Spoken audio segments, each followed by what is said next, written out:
Hello and happy November. I hope you had a great October. This video should be coming out on the first day of November, which is just perfect timing if you ask me. November happens to be my birthday month, so if you want to say happy birthday to me now, you definitely can. So we are now at the very end of October. It is time for me to share with you everything I've made in October. So I am a crochet artist. I design crochet patterns and then I post tutorials for them here for free so you can make them for yourself. So everything I'm about to share with you either already has a tutorial out on my channel, which I will link down below, or a tutorial will be coming shortly and you just have to subscribe to be able to see those once they come out later. So let's go ahead and start the show and tell of everything I crocheted or made in the month of October. I'm going to start in chronological order, and the first thing that I made this month was 2 separate pairs of fingerless gloves. Fingerless gloves are so easy to make because you just make a big rectangle and then you just seal them up with a little hole for the thumb on the side. So they definitely look cuter when they're on versus when you're holding them, but the thing that makes these gloves so special is that I did a cable stitch design all the way across the front here. So it's this really pretty, almost knitted look, woven cable stitch here, which just gives it such a pretty look for fall. I did make this tutorial last month and I think I share with you the gloves I made then, but since then I made 2 more pairs. So I have this chocolate brown pair here, which is my personal favorite, and I also made this dark red pair, and I listed all these up onto my shop recently, so I will also have that link down below in case you wanted to purchase anything instead of making it for yourself, but I'll also have the tutorials down below as I mentioned. The next thing I made, I don't have a tutorial for yet, but I intend to make one here soon. However, you're gonna find like a million tutorials for this type of design already on YouTube, so if you're a little bit impatient, feel free to go search it and someone else I'm sure will have a tutorial. So it always looks a little bit funky when you're holding it, but what this is, oh, how is it pronounced? A bolero? B-O-L-O-B-O-L-R-O?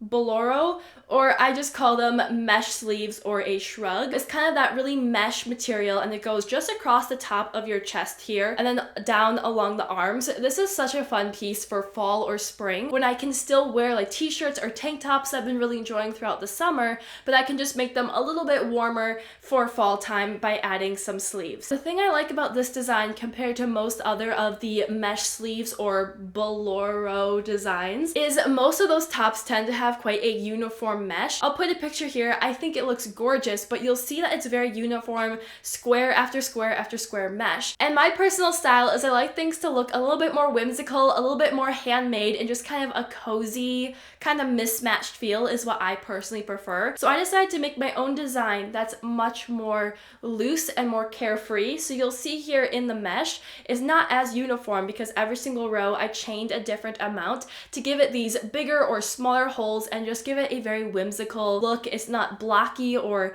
squarey. It's just like a nice mesh. It reminds me of like dragon scales. It's so pretty to me. And I use this really pretty ombre purpley pink yarn. Oh, I also did a little flare at the bottom. So each sleeve just flares out slightly here at the bottom. It is just so pretty. And I definitely need to wear it here soon before it starts to get too cold for even this. So this was the next thing that I made. And then after that, I made my Pride and Joy project of the month, which it looks so weird when I'm holding it. So don't judge it by its first impression, okay? I'll show you a clip of what it looks like when it's on. So this is a pair of shorts, and I've crocheted shorts before, but the thing that makes this pair so special is not only this waistband, because it's a very, very long waistband, so it has that Y2K early 2000s feel. You can fold the waistband down as far as you want to get really nice low-rise shorts with just a long, almost like yoga pants inspired waistband. But I also made sure to increase the shorts a lot. So typically when I make shorts, I increase twice on the hips just so that it actually fits over your hips and your butt and whatnot. But for these shorts, because I wanted them to be cozy, like lounge shorts, I increased 6 times instead of 2. So every other row I was increasing 6 times, and that got me these really wide, comfortable shorts. They are so comfortable to wear. And I also did a stitch called a linked double crochet stitch. This is one of my favorite stitches when I make crochet clothing. So if I slide my hand underneath the material here, you'll see that there are absolutely no gaps, which if you're familiar with crochet, but typically when you crochet, especially like double crochet stitches, there's little holes in between each stitch, and when you're wearing it in clothing, you can kind of see through the fabric. With this stitch, the linked double crochet, each stitch is like linked to the one prior, so there's no holes between the stitches, and as I have my hand here behind the fabric,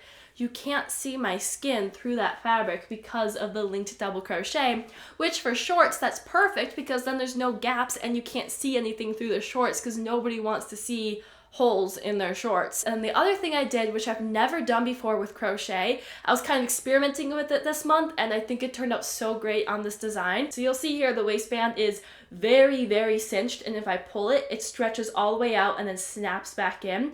That's because I have elastic. Starting from the very top, going all the way down the waistband, I took some elastic sewing thread, and I used it like yarn, and I just single crocheted right along the back of all the stitches. I worked into just the back of the stitches, so if you look at the front of the waistband here, you can't see the elastic thread, it's just on the inside. And I just did rows of single crochet going all the way around with this elastic thread, treating the elastic thread like yarn. So then it adds just an extra stretch here to the waistband, and this changed so much. So not only does it look better, I mean, it doesn't have the biggest visual difference. If I can find the footage, I'll put a before and after here on the screen. It visually doesn't make too much of a difference, although I do think it definitely makes a good enough difference. But the main thing is the way it feels. Adding this elastic thread just made the crochet feel so much more secure and snug, and I never noticed it really before I did this, but typically when I make crochet shorts, I find myself like balancing my body weight to try to get the shorts to land just right or to sit just right on my hips. But with this, it felt like I was just wearing a cozy, comfortable pair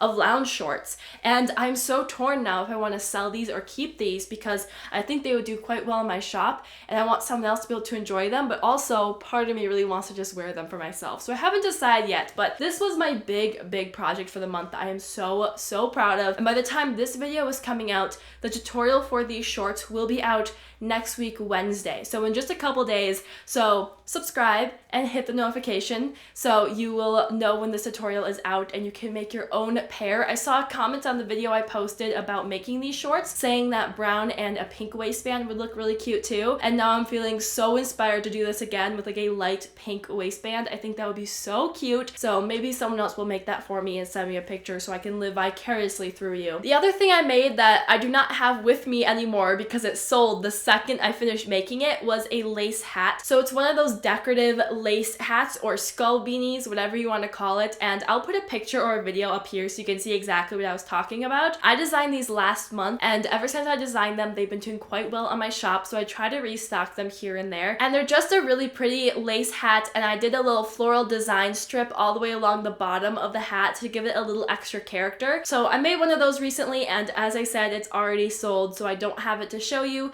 but that's another thing I made this month. And the last finished product I have of this month is what I'm currently wearing right here, and it is this very thin scarf. Can you tell I was in like a early 2000s Y2K style here with the shorts and now this? But this worked up really quickly because it's so thin. I did all half double crochets. I used 2 strands of a white mohair and a blue mohair, and I used both strands at once. It's actually pretty warm. I mean, it's not gonna like keep me warm through the winter, but in terms of accessories, it's a pretty nice warm accessory. It's quite cozy. At first the mohair seemed a little scratchy to me, but now that I've been wearing it for a while, it's getting comfortable. I do think if I had more sensitive skin, I probably would not do mohair at all and just do acrylic yarn. I always forget that mohair tends to be a little bit scratchy. But other than that, I think this is really cute. I like the way it looks with this blue sweater. That was just a happy accident. I think it looks so good together. So that was my last full finished product of the month. And now I have one more piece that I just started up this morning that I'll show you quickly, but it's not done yet. And that project is going to be another scarf. Can you tell the theme here? This scarf I'm making with acrylic yarn instead, and I'm doing all double crochets, and I'm making it a striped like candy cane or Where's Waldo type scarf. I just think it's kind of fun, and I want to try styling it with like maybe some brown.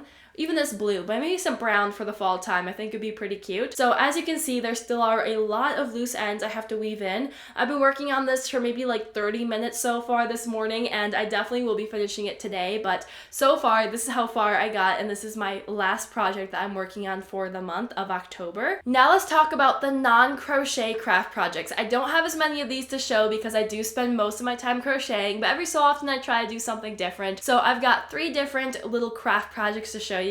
The first one I didn't even make, it was gifted to me, and I'm so grateful for this. If you do crochet at all or knit, you may already know what this is. I've been wanting a yarn spinner for a while now, which I think that's what this is called, but not so much that I was willing to go buy it because I was doing just fine without it, but I just thought it'd be like a nice little convenient thing. So I have a wonderful friend who likes to design stuff with a 3D printer, and he decided, well, I asked him and then he said yes, of course, and then he made this for me. But he made me my own little yarn spinner. So what you do is you put your skein of yarn on this, and then as you crochet, it just spins, and then it just feeds the yarn to you, which is really nice because I typically crochet in my office chair, which has a lot of spokes at the bottom. And then as I crochet, the yarn tends to get twisted in the spokes, and I have to pause and like untwist the yarn so I can go back to crocheting. So this is so nice because I can just put this on my desk, and as I crochet, it just feeds me the yarn. Not all of my yarn is really ready for this because you need to have like yarn cakes. So I'm thinking for my birthday, I'm going to either buy myself or ask for a yarn winder, and then we're going to go through the process of caking all of my yarn so I can then put it on my little yarn spinner, which I think that's what it's called. So this is the first craft project of the month, although I did not make it. It was made for me, but I think it's so cool. And it just sits right here on the base, and just you put your yarn on here and it just spins.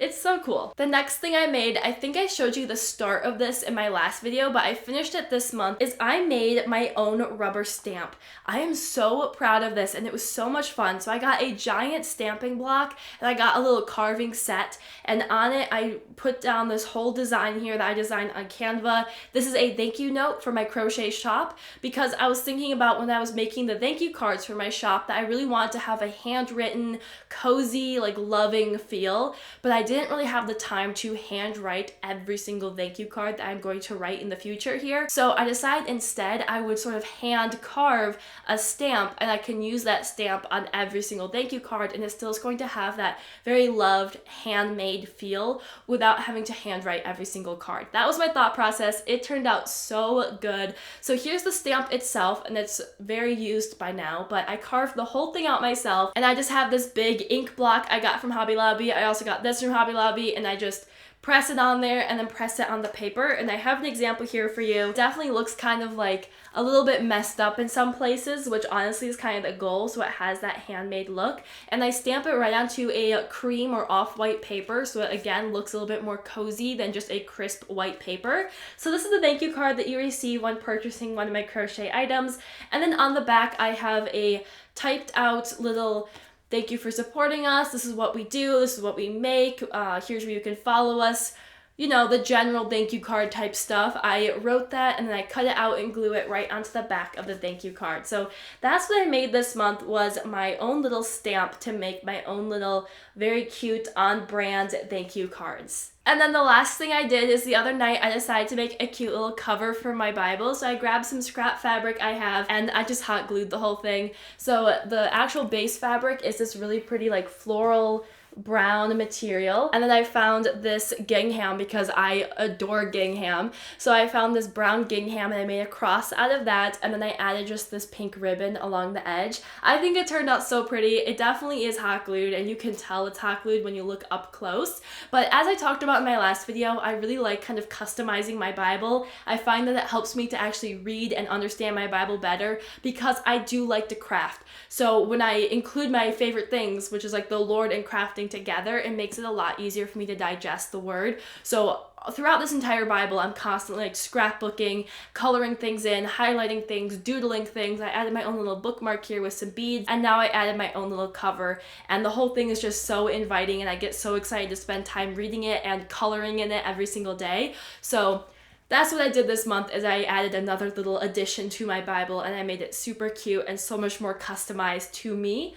And I think it turned out really cute. Now is the part of the video where I'm supposed to talk about my crochet goals for next month, so the month of November. But this time I'm not going to name every single thing I'm hoping to make because I'm doing things a little bit differently this month. I am currently in preparation for December, for Christmas. I have some really exciting stuff planned for Christmas. I want to make a whole bunch of different designs for Christmas time, and I'm currently looking at an entire floor's worth of designs. So I spent a lot of this month actually sketching out everything I wanted to make in November for December because I'm going to be pre-filming. So on my floor here, I'm not going to show you all of them, but on my floor here I have what looks like this. So I have a piece of paper, and on that paper I labeled what I wanted to make, very roughly sketched what I want it to look like. So for instance, this design here is I want to make a pair of leg warmers. So I wrote leg warmers. I sketched out a very rough sketch of leg warmers.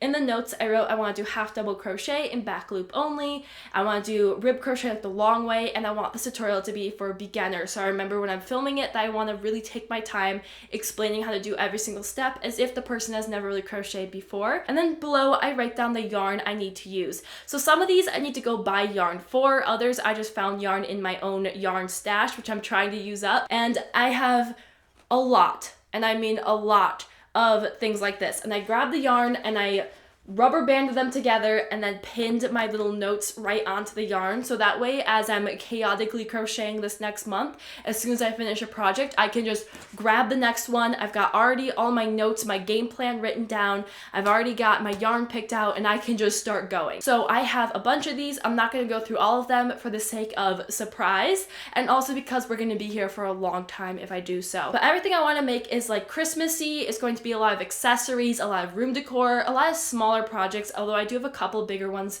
sprinkled in. And although it is for Christmas, here's another one. This one's a little like drawstring bag I want to make with the purple and the green. And even though these are going to be Christmas themed projects, I want to get them all done in November, so when December hits, I can just like breathe, I can relax, and I can get started on my next agenda of crochet. So next month, I'm going to be very busy crocheting. I will be vlogging or documenting a lot of it, so if you're interested in watching crochet vlogs, behind the scenes processes of designing my own patterns, or if you just want something to play while you're also crocheting, then make sure you stick around through November, as I will be posting I'm gonna say I'm gonna be posting twice a week, but don't hold me to that. I'm gonna do my very best to be posting vlogs, some tutorials, twice a week throughout all of November until December hits, and then we're gonna have our big old Christmas boom of tutorials. That's my plan for this next month, is a lot, and I mean a lot, of crocheting. Our recap for November is gonna be crazy. And that was everything that I crocheted in the month of October, so let me know in the comments which one of these pieces was your favorite. Some of them I don't have tutorials for quite yet, but I will link all the tutorials in the description down below. And if you wanted to, feel free to leave in the comments any future projects you'd like to see me make. I can't guarantee I'll get around to it, but I'll do my very best. I'm always open to more ideas. And if you made anything really fun this month, please share it. I would like to know what you guys were all up to this month, what kind of